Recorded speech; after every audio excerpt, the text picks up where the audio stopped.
Hi guys, welcome to Origin. In this video I'm going to deconstruct an Ownage video. Now the point where I'm shooting this clip, I don't know what video it's going to be, I'm just going to choose one later on and put it at the end of this. The reason why I'm doing this is because, as no doubt many of you have realised, whenever a YouTuber with thousands of subscribers makes a Ownage video to someone else, the victim's channel, if you like, tends to get bombarded with drones, people saying anything they can just to make this person feel bad, mostly parroting back arguments and leaving hate comments.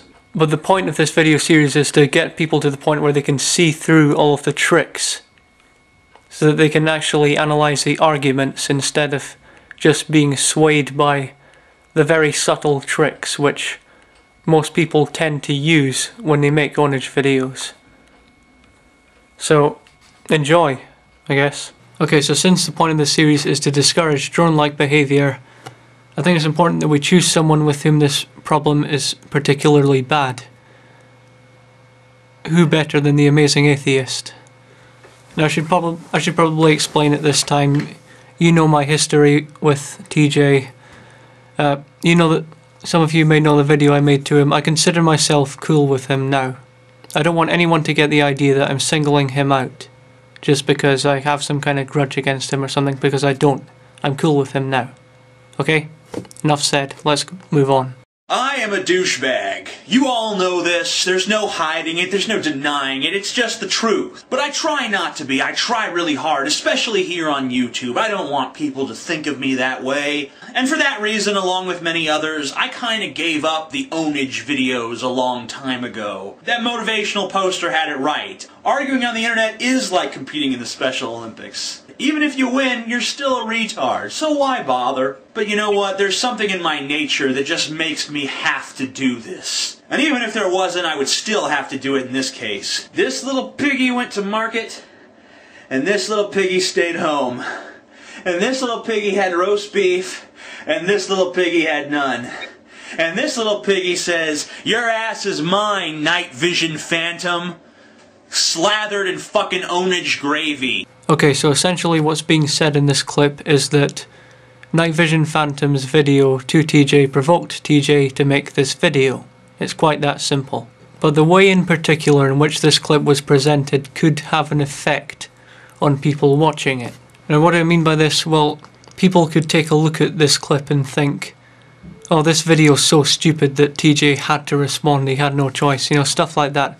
But it's important to realise at this point that nothing of any relevance has been said to the actual argument yet. So you should not be making any judgments at this point. You shouldn't be thinking anything at this point other than, you know, in TJ's opinion, this video is so outrageous in some particular way that it provoked him to make a response. Or not even so outrageous, just outrageous enough. I hope I've made that clear. Hello everyone, this is the Night Vision Phantom, bringing you another round of video. Wow, you have all the charisma of a shoe and none of the soul. It's only been 5 seconds and you already bored the audience to death. If you don't care about what you're saying, how can we possibly care? You look like you're giving a funeral service, not making a YouTube video. Why so drab? Why are you talking like your mother just got fucking ass raped by a moose? Okay, so this is the kind of stuff that drones love to regurgitate on the victim's video. You know, personal attacks like this. These aren't actually arguments. They shouldn't be treated as arguments. These are simply attacks.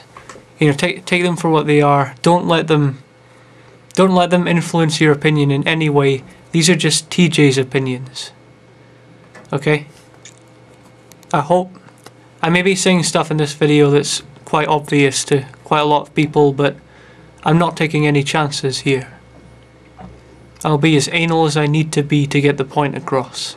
This time I'd like to ask the atheists and liberals a question. What if you truly had it your way? What is this, the Burger King conundrum? Do you really want it your way? Yeah, I think it is the Burger King conundrum. It looks like you've been doing a lot of research into that. Looks like you've been hanging out at Burger King, philosophizing quite a bit. And hey, whatever, I'm a fat guy too, but you look like you could eat 12 of me as an appetizer. Okay, so in this clip he takes Night Vision Phantom's sentence, mocks it, and then takes the whole idea of Burger King conundrum a bit further to turn it into a personal attack and an insult.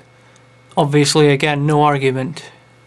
So again, there shouldn't be any swaying going on at this point in your mind.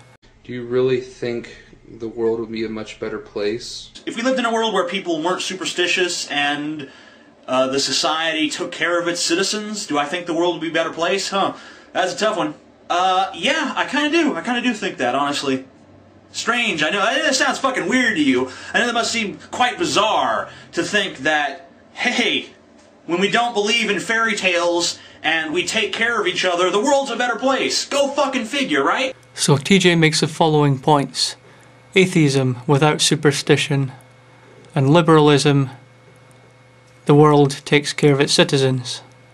Those are two things to analyse. Particularly the claim that under liberalism, the world takes care of its citizens. That's something to really assess. But both should be assessed anyway. Then TJ makes a comment, I know it must seem strange to you, to Jerry. That's demonising him. Again, don't let that influence your opinion. These are the 5 things that will happen if atheism and left-wing thought completely dominated pretty much the whole world. Oh, fuck, you just know this is gonna be stupid. Go ahead. Right, this bit's interesting because TJ must have seen this video before. But he's saying that the footage which comes after what he's just said is going to be, in his opinion, stupid. And you know, he's stated it as a fact. He said it's going to be stupid. So he's expecting you to think that it's going to be stupid as well. Again, make up your own mind. So I'm going to start with number 1. Yeah, that's a pretty good place to start. Number 1. That's where we usually start our numbered lists, at 1. Now, I don't know about you guys, but I personally interpret this to be nitpicking. Make up your own mind again, but you know, no one would. When anyone else says, "Well, let's start with number 1," you don't think anything of it because it's just a phrase. It's something that people says.